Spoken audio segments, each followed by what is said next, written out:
ഇത്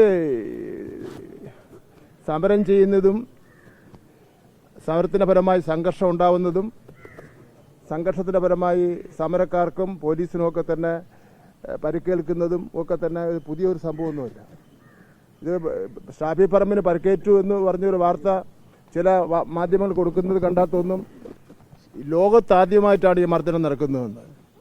നിങ്ങൾക്ക് ഓർമ്മയുണ്ടോ? ശിവാസ മേനോന്, നമ്മുടെ ഏറ്റവും പ്രായം ചെന്ന സീനിയർ ലീഡറും കേരളത്തിൻ്റെ മന്ത്രിയും CPMൻ്റെ സംസ്ഥാന നേതാവുമായിരുന്ന ഇത്രയും പ്രായമുള്ള ശിവാസ മേനോനെ തറയിൽ ചവിട്ടി തല അടിച്ച് പൊട്ടിച്ച ഓർമ്മയുണ്ടോ?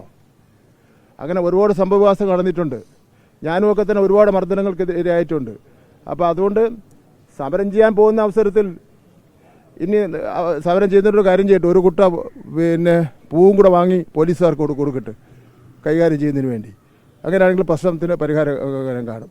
അല്ലെങ്കിൽ പിന്നെ സമരത്തിനോ അല്ലെങ്കിൽ സമരം നടത്തുമ്പോൾ സ്വാഭാവികമായിട്ട് നിയമവിരുദ്ധമായിട്ട് പ്രവർത്തനങ്ങൾ സമരക്കാർ ചെയ്താൽ പോലീസ് കൈകാര്യം ചെയ്യും. അത് എല്ലാ കാലത്തും ഉണ്ടായിട്ടുണ്ട്. അതൊന്നും വലിയ കാര്യമൊന്നുമില്ല. അല്ലാതെ കോൺഗ്രസ്സുകാരും UDFകാരും സമരം ചെയ്യുന്ന അവസരത്തിൽ എല്ലാം പൂവിട്ട് പൂജിച്ചു കൊള്ളണം എന്ന് പറഞ്ഞാൽ അത് നടക്കുന്ന കാര്യമില്ല. എന്ന് മാത്രമല്ല, പ്രതിപക്ഷ നേതാവ് ഒരു വെല്ലുവിളി നടത്തുന്നത് കേട്ടു.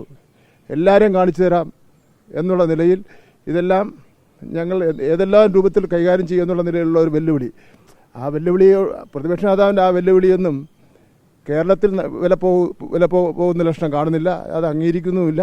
ഞങ്ങൾ ആ വെല്ലുവിളിയെ പുച്ഛത്തോടു കൂടി തള്ളുകയാണ്.